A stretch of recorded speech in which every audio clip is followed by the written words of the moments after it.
غاریں پائی گئی ہیں، لیکن اس نظریے میں ان کی نوعیت اور شکل نہیں بتائی گئی یا پھر بتانے کی اجازت نہیں ہے، اور یہ غاریں خود بن گئی یا کسی منظم قوت نے بنائی ہیں۔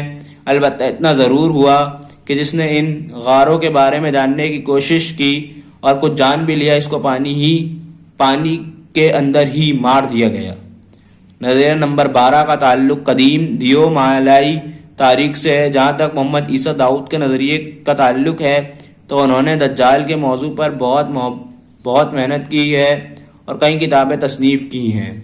راقم کے پاس وہ کتابیں تھیں لیکن فی الحال نہیں ہیں، اگر ہوتی تو کافی مفید معلومات قارئین کی خدمت میں پیش کرتا۔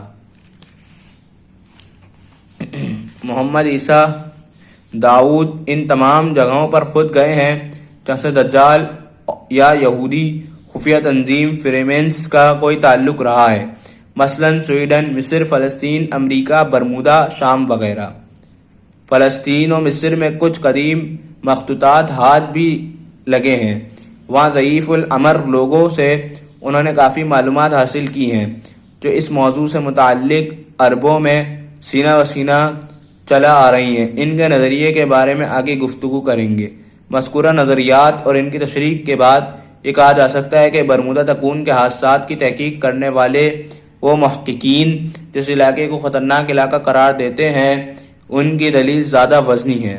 ایک اور محققین بی پر بات اپنے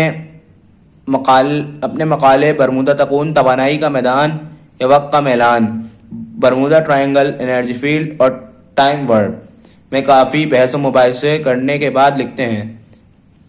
متضاد تشریحات کے باوجود ایک خفیہ ڈرو بھی ہے، وہ یہ کہ برمودا تکون کے اندر عجیب لیکن طاقتور توانائی کی موجودگی جس کو بعض سائنسدان بھی تسلیم کرتے ہیں، البتہ یہ کسی کو پتہ نہیں ہے کہ کیوں اور کیسے یہ علاقہ اس بے انتہا توانائی کی جگہ بنا۔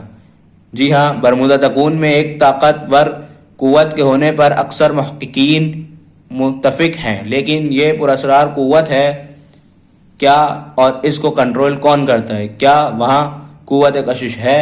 بعض محققین کا خیال ہے کہ وہاں ایسی شعاعیں یا لہریں پیدا ہوتی ہیں جو ہماری اس بجلی کی طاقت سے ہزاروں گنا زیادہ طاقتور ہیں۔ یہ لہریں جہازوں اور طیاروں کو اپنی طرف کھینچ لیتی ہیں۔ ان کو برقناطیسی یا الیکٹرو میگنیٹک لہریں، الیکٹرو میگنیٹک ویوز کہتے ہیں۔ برقناطیسی کا یہ نظریہ برطانوی ماہر طبیعیات جیمس کلر نے 1873 میں متعارف کرایا تھا۔ آپ آسان الفاظ میں یوں سمجھ سکتے ہیں، جس طرح ہماری یہ بجلی ایک بہت طاقتور چیز ہے جو بڑی مشینوں کو چلاتی ہے، بڑے دہیکل طیاروں کو اڑاتی ہے، اسی طرح کی ایک قوت الیکٹرو میگنیٹک قوت یا قوت کشش بھی ہے۔ البتہ یہ ذہن میں رہے کہ یہ قوت ہماری بجلی کی قوت کے مقابلے لاکھوں گنا طاقتور ہے، جس کو ہماری جدید سائنس ابھی تک مکمل طور پر استعمال میں لانے میں ناکام رہی ہے، کیونکہ برمودا تکون میں موجود قوت کشش اس قوت کشش سے یکسر جدا ہے جس کو ہمارے سائنسدان جانتے ہیں۔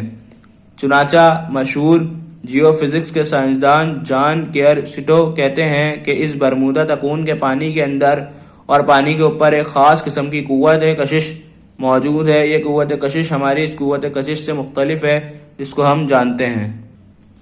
جان کیئرسٹوائی یہاں پر دو توانائیوں کے قائل ہیں۔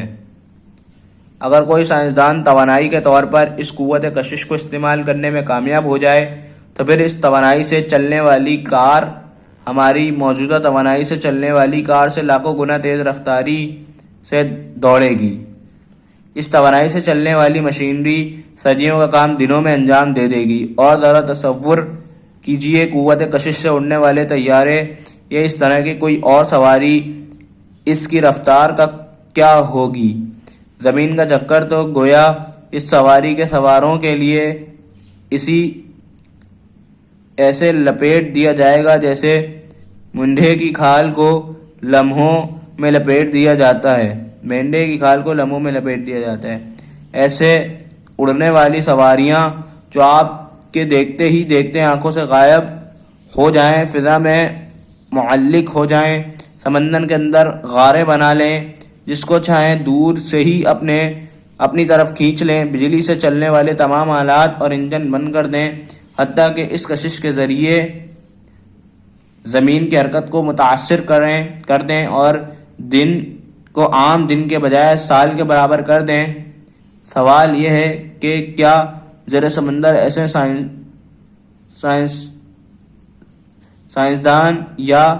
سائنسدان ہیں جنہوں نے قوت حاصل کر لی ہے؟ مجھے امید ہے آپ کو آج کی ویڈیو پسند آئی ہوگی۔ تھوڑی بہت جو ہے غلطیاں ہیں، میری غلطیاں ہوئی ہیں، تو اس کے لیے معذرت۔ اپنے بھائی سے کو دیجیے اجازت۔ اللہ حافظ، دعاؤں میں یاد رکھیے۔